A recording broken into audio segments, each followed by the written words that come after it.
चित्तौड़गढ़ दुर्ग भारत का सबसे विशाल किला है। यह राजस्थान के चित्तौड़गढ़ में स्थित है। चित्तौड़गढ़ के किले को मौर्य राजवंश के सम्राट चित्रांगद मौर्य ने बनवाया था। यह एक विश्व विरासत स्थल है।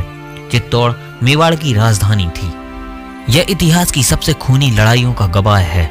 इसने 3 महान आख्यान और पराक्रम के कुछ सर्वाधिक वीरोचित कार्य देखे हैं, जो अभी भी स्थानीय गायकों द्वारा गाए जाते हैं। चित्तौड़ के दुर्ग को 21 जून 2013 में यूनेस्को विश्व विरासत स्थल घोषित किया गया। चित्तौड़ दुर्ग को राजस्थान का गौरव एवं राजस्थान के सभी दुर्गों का सिरमौर भी कहते हैं। तो बने रहिए वीडियो के एंड तक। इतिहासकारों के अनुसार इस किले का निर्माण मौर्यवंशी राजा चित्रांगद मौर्य ने 7वीं शताब्दी में करवाया था और इसे अपने नाम पर चित्रकूट के रूप में बसाया। मेवाड़ के प्राचीन सिक्कों पर एक तरफ चित्रकूट का नाम अंकित मिलता है, बाद में यह चित्तौड़ कहा जाने लगा। यह मेसा के पठार पर स्थित है। सन 738 राजा बप्पा रावल ने राजपूताने पर राज्य करने वाले मौर्य वंश के अंतिम शासक मान मौर्य को हराकर यह किला अपने अधिकार में लिया। फिर मालवा के परमार राजा मुंज ने इसे गोहिल वंशियों से छीनकर अपने राज्य में मिला लिया। इस प्रकार 9वीं-10वीं शताब्दी में इस पर परमारों का आधिपत्य रहा। सन 1933 में गुजरात के सोलंकी राजा जयसिंह ने यशोवर्मन को हराकर परमारों से मालवा छीन लिया, जिसके कारण चित्तौड़गढ़ का दुर्ग भी सोलंकियों के अधिकार में आ गया। तदंतर जयसिंह के उत्तराधिकारी कुमार पाल के भतीजे अजय पाल से वैवाहिक संबंध बनाकर चित्तौड़ के राजा सामंत सिंह ने सन 1174 के आसपास पुनः गोहिल वंशियों का आधिपत्य स्थापित कर दिया। सन 1213 से 1252 तक नागदा को इल्तुतमिश के द्वारा तहस नहस कर देने के बाद यहाँ राजा जैत्र सिंह ने अपनी राजधानी चित्तौड़ से शासन चलाया। सन 1303 में यहाँ के रावल रतन सिंह की अलाउद्दीन खिलजी से लड़ाई हुई। लड़ाई चित्तौड़ का प्रथम शाका के नाम से प्रसिद्ध हुआ। इस लड़ाई में अलाउद्दीन खिलजी की विजय हुई और उसने अपने पुत्र खिज्र खां को यह राज्य सौंप दिया। खिज्र खां ने वापसी कर चित्तौड़ का राजकाल कान्हा देव के भाई के मालदेव को सौंप दिया। इस एक कहानी के अनुसार पांडवों के दूसरे नायक भाई भीम ने इसे करीब 5000 वर्ष पूर्व बनवाया था।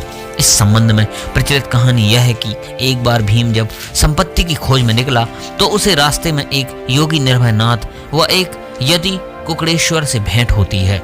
भीम ने योगी से पारस पत्थर मांगा, जिसे योगी इस शर्त पर देने को राजी हुआ कि वह इस पहाड़ी स्थानों पर रातों रात तक एक दुर्ग का निर्माण करवा दें। भीम ने अपने शौर्य और देवरूप भाइयों की सहायता से यह कार्य करीब करीब समाप्त ही कर दिया था। सिर्फ दक्षिणी हिस्से का थोड़ा सा कार्य शेष था।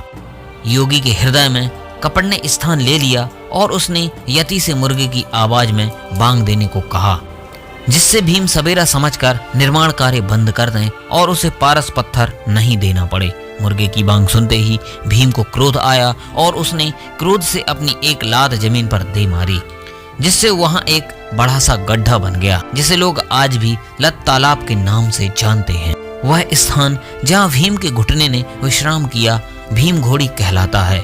जिस तालाब पर यति ने मुर्गे की बांग की थी वह कुकड़ेश्वर कहलाता है।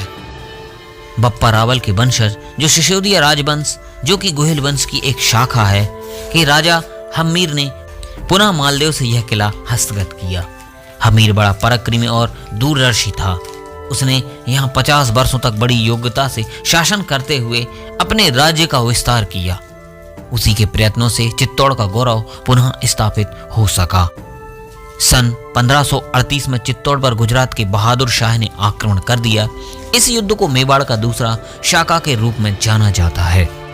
सन 1567 में मेवाड़ का तीसरा शाका हुआ, जिसमें अकबर ने चित्तौड़ पर चढ़ाई कर दी थी। ये सब मुस्लिम आक्रमण चित्तौड़ की सांस्कृतिक विनाश का मुख्य कारणों में से एक है। तीसरे शाका के बाद ही सन 1559 में महाराणा उदय सिंह ने मेवाड़ की राजधानी चित्तौड़ से हटाकर अमरावली के मध्य पिछोला झील के पास स्थापित कर दी, जो आज उदयपुर के नाम से जाना जाता है। दोस्तों, आज के वीडियो में बस इतना ही। जय हिंद।